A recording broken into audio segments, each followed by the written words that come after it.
Olá pessoal, bem-vindo e bem-vinda ao canal Amuinvest. BARI11, o BARI11, vale a pena? Venha saber.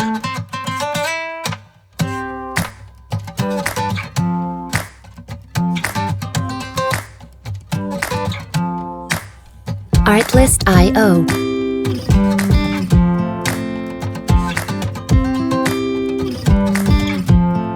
Então pessoal, antes de receber mais a respeito desse fundo imobiliário, eu gostaria de pedir humildemente, por favor, deixa o like no vídeo, comenta para nós. Você conhece esse fundo imobiliário? Você sabe de que setor ele é? Em que ele investe? Você conhece a gestora? Comenta, que seu comentário é muito importante para nós. Compartilhe esse vídeo com as pessoas que você conhece e nos ajude a levar conhecimento e educação financeira a mais pessoas. Like, comentário e compartilhamento é de graça, não custa nada e vocês vão nos ajudar imensamente. Temos o objetivo de tentar alcançar 5 mil inscritos até o final do ano ou quem sabe até o final de janeiro. Nos ajude na nossa meta. Contamos atualmente com 3.350 inscritos. Temos também a opção Seja Membro. Tá gostando do canal? Quer nos ajudar? Clique no botão azul e saiba mais. Tornando-se membro, você principalmente vai nos apoiar na evolução e crescimento do canal. Você vai ver que o valor é bem baratinho, acho que não vai te onerar. E além disso, vai participar de grupo exclusivo, um grupo fechado no Telegram, vai ter acesso antecipado aos vídeos e diversos outros benefícios. Tá? Vamos saber a respeito eu gostaria também de agradecer os últimos inscritos, o Vinícius, o Mauro e o Wendel. Vamos saber a respeito desse fundo. Esse fundo imobiliário, ele é do setor de papéis. É um fundo de recebíveis imobiliários. Ele foi lançado no mês de junho de 2019 na base de R$100. Então não é um fundo tão antigo assim. Tem a Barigui, a sua gestão, títulos e valores imobiliários e tem uma liquidez de 1.180.000 por dia. É uma boa liquidez aí. Os usuários do site dão nota 4 de 5 para esse fundo. Ele tem repreciação no IFIX e conta com 4.600.000 cotas. Em termos de PVP, que é preço sobre valor patrimonial, ele está sendo negociado a 0,98. Isso significa, atualmente, que esse fundo está sendo negociado com 2% de desconto. Como assim? Ele tem como patrimônio 472 milhões e o mercado está disposto a pagar 461 milhões. Então é como se hoje você tivesse a oportunidade de comprar um fundo de R$100 por R$98. Então note que as cotas valem R$ 101,93 e o mercado está pagando R$ 99,65. Caiu muitas cotas desse fundo, como todo o mercado imobiliário. Tendo o mês 10 como referência, esse fundo conta com 30 mil cotistas, tá? 30.700. Vamos à frente. Aqui a gente observa o quanto o fundo está sendo negociado atualmente, ó, 99,65. E esse é o menor patamar no último ano. Então o fundo está sendo negociado nas mínimas. Apesar de que em março de 2020, no momento pandêmico, o fundo chegou a atingir, esse fundo chegou a ser negociado lá na baixa histórica de R$ 81. No último ano também, esse fundo chegou a ser negociado a R$ 116. Ó. Então ele já teve um ápice bem alto aí. Tá? Então o fundo caiu no momento pandêmico. Ele caiu a esses patamares de 81. Rapidamente ele se recuperou e ficou lateralizado ali durante um período, mas a partir de abril, mais ou menos, todo o mercado começou a recuar.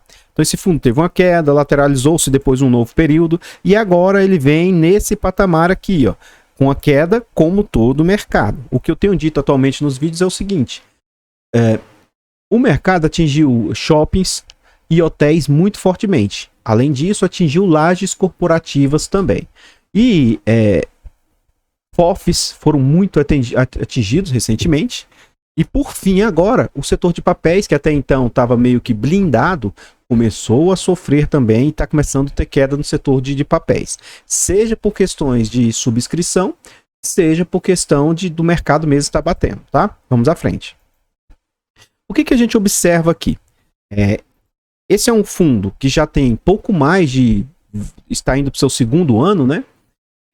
E a gente vê o seguinte, tem alguns investidores que investem em um ativo que tenha pelo menos 5 anos, outros que ele tenha pelo menos 3 anos.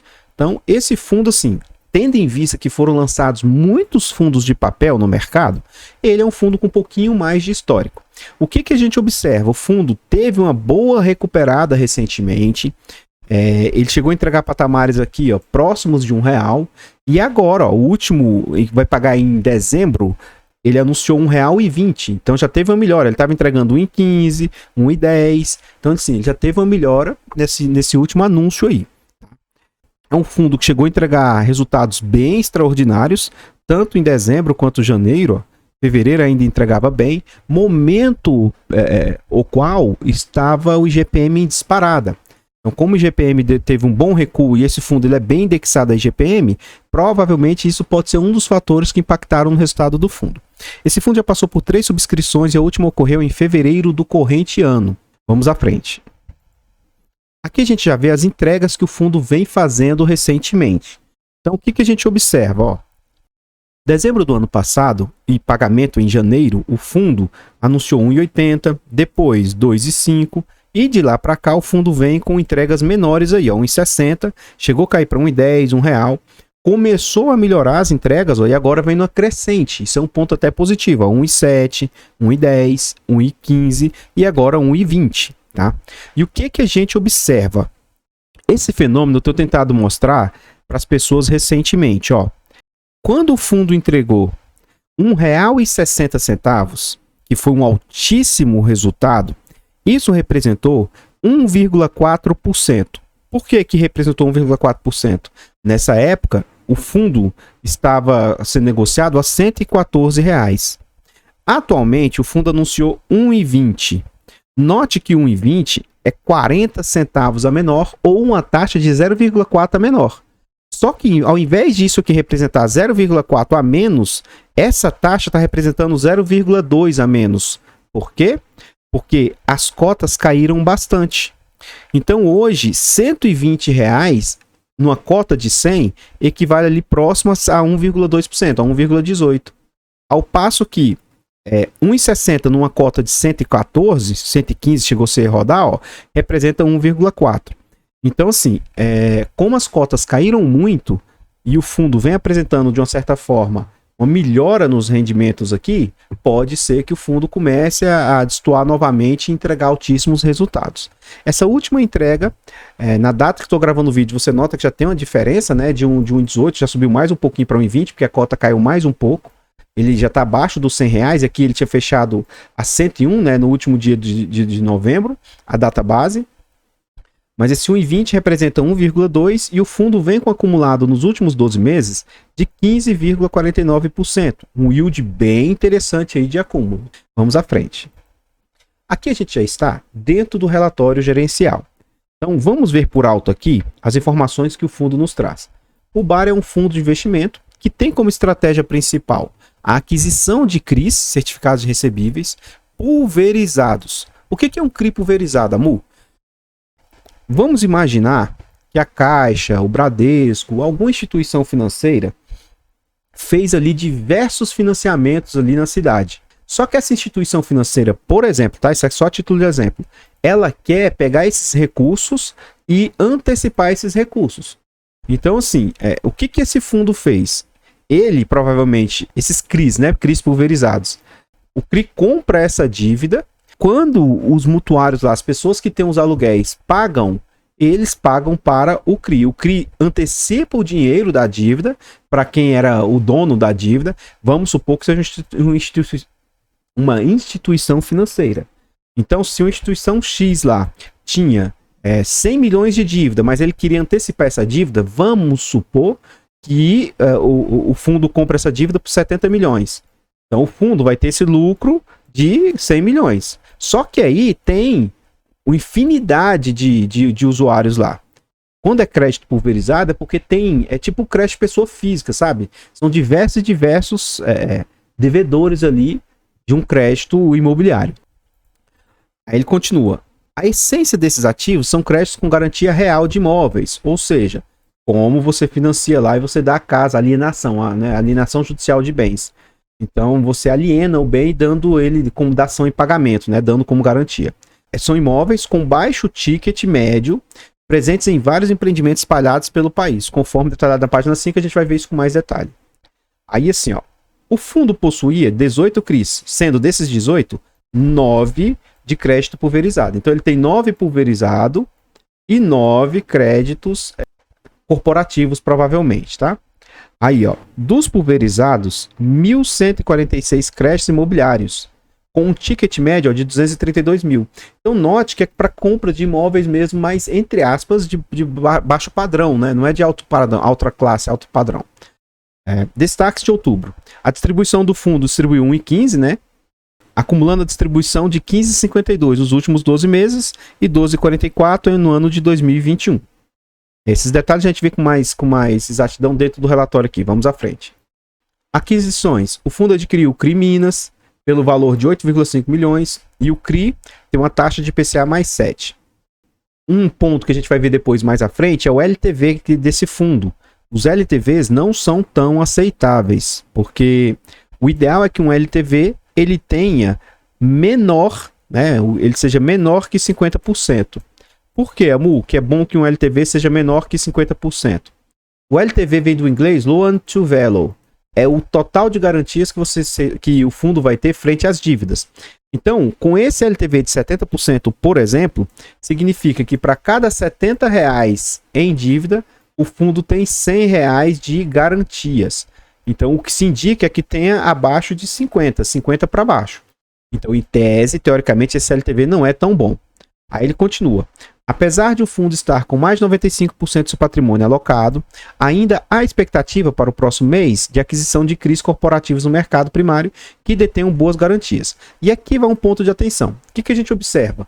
O fundo captou recursos no início do ano e a gente observa o seguinte, que até hoje ele ainda tem dinheiro em caixa para ser alocado. Apesar de agora ser pouco, mas isso faz diferença.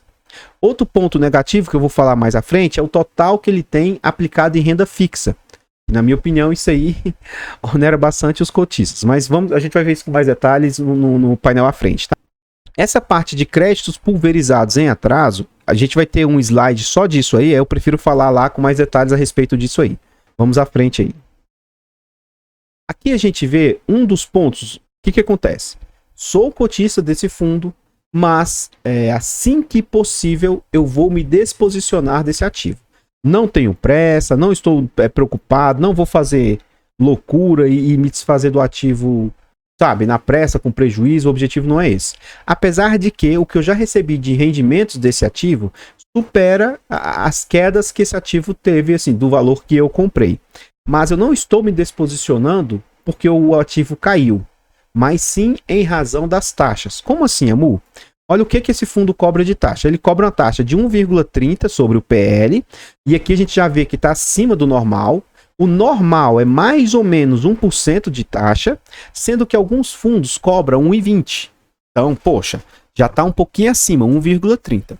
Ele também cobra taxa de performance de 20% do que excedeu o benchmark deles. E o que é o benchmark deles? CDI mais 1,5. Aí isso aqui eu acho covardia. Por quê?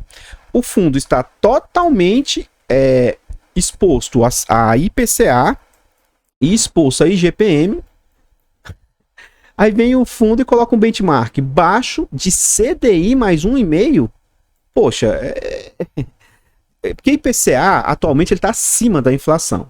O fundo mostra que tem ali, a gente depois vai ver os outros CRIs que o fundo tem no portfólio, IPCA mais 7, IPCA mais 8, aí coloca um benchmark CDI mais 1,5. Então, assim, não vejo como justo. Quando eu adquiri esse fundo e um outro fundo que atualmente eu sou bem frustrado com esses ativos, eu desconheci essas situações. Então, o erro é meu, a falha é minha. Entende? Então, não tenho que culpar a gestora, não tenho que culpar nada, mas em razão das taxas eu vou me desposicionar desse ativo. E aí, o que acontece? Tem dois ativos, que esses eu sei de cor, que é o HCTR e o DEVA, que também tem uma taxa, para mim, assim, pesada, tá? Só que a taxa de performance deles, tá? No total, que é o que eu vou calcular aqui para vocês, não está extrapolando nem do HCTR nem do DEVA. O que é a taxa de performance deles lá? Chega a ser pior que essa aqui ainda. É 20% do QCD, 100% do CDI. Isso eu falo em relação ao hectare e o DEVA, né? São duas taxas complicadas. Só que, para mim, o que importa no final das contas é isso aqui, pessoal. Então, o que a gente vai fazer? Eu vou calcular para vocês aqui, ó, essas despesas nós vamos ver frente às receitas e ver o que isso representa. E depois nós vamos pegar o acumulado dos últimos 12 meses. Total de despesas frente às receitas e ver o que isso representa. Eu acho saudável um fundo cobrar até 15% de taxa. De taxa aí. O que for 15% para baixo, eu acho aceitável. O que for acima disso, eu acho pesado, acho complicado. Então, vamos fazer o cálculo aqui para a gente ver o que está representando. Vamos lá. Ó, outubro. Despesas totais 954 vezes 100 dividido por 5650. Note o seguinte, pessoal.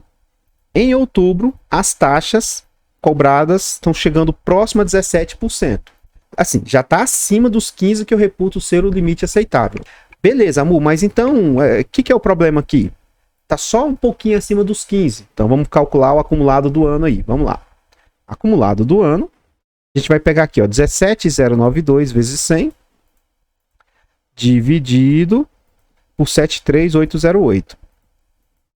Então, note o seguinte, olha o quanto o fundo vem cobrando de total, 23,15%.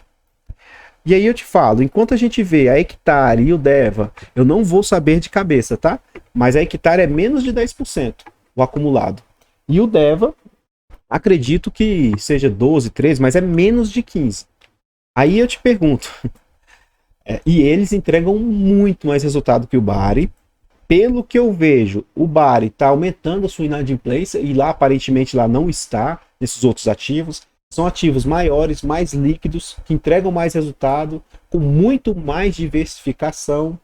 Então, assim, quando eu me posicionei no Bari, apesar de a gente ver que ele entrega bons rendimentos, é um fundo, né, que tem feito resultado, mas isso aqui é o principal fator hoje que me faz entrar ou sair de um fundo. Como eu comprei na época, por erro meu, a culpa não é da gestora, a culpa é minha. Como eu comprei na época sem me atentar a esses detalhes, né? Assim que eu tiver uma oportunidade, que eu tiver uma janela, uma condição, eu vou me desposicionar desse ativo aqui. Só por questões de taxa. Não estou dizendo que a gestora é ruim, que eles fazem um mau trabalho, a questão não é essa. Mas eu não concordo com esses valores de taxa cobrados aí. E assim, se eu não estou satisfeito, o problema é meu, a responsabilidade é minha. Eu que vá buscar alguma gestora que se enquadre dentro daquilo que eu acho mais correto, né? Vamos à frente aí. Aqui a gente observa o seguinte, composição dos ativos. Então é o seguinte, o fundo tem 64% de CRIs pulverizados. Por que eu quero que vocês fiquem atentos a esse número aqui? A gente viu que é um fundo que tem um patrimônio de 400 milhões, 4 vezes 6, 24. Porque a gente vai usar esse cálculo aqui já para ver. Os demais CRIs formam 19%. Ele investe em FIIs também, ó, 8,8%. E aí, pessoal, olha isso aqui. O fundo conta hoje com 7,9% em renda fixa. E olha a renda fixa dele aqui, ó. Esse 7,9% aqui, ó. Tá em CDI mais 98%. Poxa, além de ter um percentual alto em renda fixa, ele está em 98% do CDI. Por que 98%? O mínimo que deveria ser, o mínimo, é 100% do CDI. Ué. Por que não aplica numa letra do Tesouro aí? Aplicando em alguma coisa que rende menos do que o CDI, é complicado, hein? E aí ele tem aqui, ó. Ele fala CDI mais 2,6% a uma taxa de CDI mais 4%, né? E aí IPCA, a taxa média de IPCA é IPCA mais 6 e GPM mais 8. E aqui, um ponto negativo, novamente, é o LTV médio de cada um desses ativos aí, ó. Lembrando que tem que ser abaixo de 50. Então, nenhum dos ativos aí tá com bom LTV. Tudo acima, entre aspas, de um limite aceitável. A própria gestora que gera os seus ativos, ela que faz a originação desses recursos, eu não vejo isso como sendo negativo, né? Mas seria interessante se ela tivesse uma diversificação desses ativos aí, né? Assim, porque aí a securitização é toda feita dentro da própria Bari. Vamos à frente aí, vamos lá. Aqui a gente observa também, que aqui eu não vou parar aqui para vocês, novamente, ó, LTN 7,9%, rendendo 98% do CDI. É complicado isso, né? E disponibilidades líquidas mais 3,8% aqui, representando 14 milhões aí. O que não deixa claro o que seria essa disponibilidade líquida, né? Vamos à frente aí, vamos lá. Se você quiser ver com atenção, você pode ir pausando e vendo aí. Ó. Por exemplo, ó, primeiro CRI, pulverizado. Então aqui ele está discriminando os que são pulverizados dos que são corporativos. É comum que em CRIs corporativos o LTV seja mais alto mesmo. Então nesses corporativos aqui, eu não vejo problema o LTV ser alto. Agora, nesses CRIs aqui, que são mais risco, né, o pulverizado, o ideal é que o LTV fosse mais próximo de 50% possível. Porque você vê, vamos supor, esse CRI aqui, o LTV é 85%. Então, ele tem R$85 de dívida e 100 de garantia. Você acha que mesmo no momento pandêmico desse, se chegasse na última instância, precisasse vender a garantia, será mesmo que o fundo conseguiria reaver 100% dos recursos? Muito dificilmente. Então, o risco de um LTV alto é isso. Se chegar realmente precisar executar a garantia, pode ser que o fundo leve um prejuízo aí muito grande. Vamos à frente. Aqui a gente vê alguns indexadores, ó. Saldo devedor, o saldo total médio, né? 232 mil contratos, a diversificação geográfica, concentração no Sudeste, Centro-Oeste, mas tem diversificação em todo o país, bem interessante. Capitais, né? 39% está em capitais, 13% em regiões metropolitanas, 9% no interior. Isso nas regiões, né? No Centro-Oeste, aqui são os destaques. O LTV médio, 60%. E para os coobrigados, 96%. A gente vê também 11% de taxa média da carteira, é uma boa taxa, ou seja, um high yield, né, com alta taxa, mas aqui vai entrar um ponto aqui que me chama um pouco a atenção, um pouco de preocupação. A gente vê esse LTV médio de 70% aqui, que na minha opinião isso é ruim, não é bom. E aqui ele fala a taxa real, quantos por cento? Ó, 20% está de 10 a 12 e assim por diante. Vamos à frente aqui, vamos lá. Aqui está o ponto de atenção que eu queria trazer para vocês. O que acontece? Depois vocês podem até ler aqui que eles explicam melhores como é que funciona os contratos e tal. Mas o que me preocupa nesse fundo também? E tem que ter atenção aí, fazer o monitoramento, relatório após relatório, pessoal. Como eu disse, minha posição nesse fundo é pequena. Desde que eu decidi que eu não queria mais esse ativo, eu parei de aportar nele. E pretendo, assim que possível, sair do ativo. Então, como a minha posição nele é pequena, mesmo que dê um BO, uma situação bem grave nesse ativo, não vai me afetar, sabe? Estou muito tranquilo em relação a isso. Mas o que é o ponto de atenção que eu quero trazer para vocês? Olha só. O fundo tinha uma inadimplência aqui, ó, acima de 180 dias, estava na faixa de 2,2%. Veio controlando, até caindo a 1%, só que agora disparou, ó. 1.4, 1.5, 2.9, 3.5 já está na faixa de quase 5%. E aí, na minha opinião, 5% é um limite assim que é aceitável, mas acima de 5 já tem que ficar bem atento. Os atrasos de mais de 90 dias já representam 8%. Ó. Então ele tem 5% com mais de 6 meses. Ele tem ali mais 8% que está no patamar de 90 dias. Ele tem quase 10% dos pulverizados dele atrasados mais de 60 dias.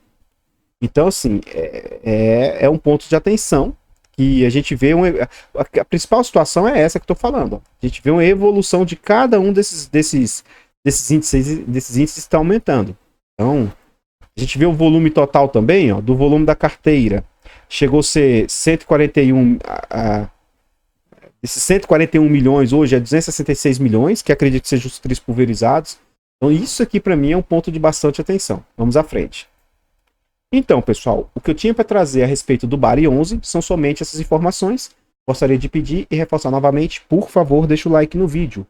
Gostou do que você viu? Comenta para mim. Você tem o Bari 11? Você teria o Bari 11?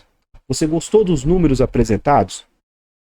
Eu vi alguns pontos interessantes, mas me preocupa essa questão aí da inadimplência mostrada no último slide do vídeo aí. Então, se você não se importa com as taxas cobradas, porque o fundo entrega bons rendimentos, e assim, tem perspectiva de estar com evolução, né? Pelo menos o gráfico mostra que eles estão aumentando as distribuições. Então pode ser que ele tenha uma melhora nas distribuições. Se você não liga para a taxa, o fundo entrega bem. Mas, se você é cotista, Seria interessante da sua parte que você ficasse monitorando esse ativo, tendo em vista esse risco de aumento da inadimplência que a gente viu no último slide aí. Vou pedir, por favor, compartilhe esse vídeo com as pessoas que você conhece, nos ajuda a levar conhecimento e educação a mais pessoas. Like, comentário e compartilhamento é de graça, não custa nada e vocês vão nos ajudar imensamente. Nos ajude a alcançar 5.000 inscritos, ficarei imensamente grato, então se inscreva no canal aí. Muito obrigado aos 3.350 inscritos. Obrigado aos últimos membros, Vinícius, Mauro e Wendel. Caso você queira nos apoiar, torne-se membro, eu vou ficar imensamente grato. Principal situação de tornar membro é saber que você está financiando e está ajudando na evolução e crescimento do canal, né? Eu vou ficando por aqui e eu espero encontrar vocês nos próximos vídeos. Vou deixar passando os slides a respeito do bar aqui, qualquer coisa você vai pausando e vendo com atenção, tá? E eu espero encontrar vocês nos próximos vídeos. Fiquem todos com Deus, tenham uma boa tarde. Fui!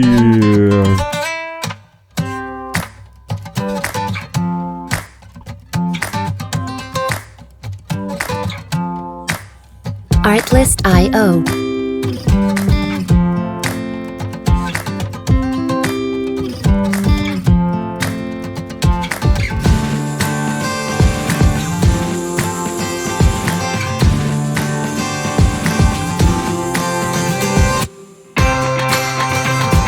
Music licensing reimagined.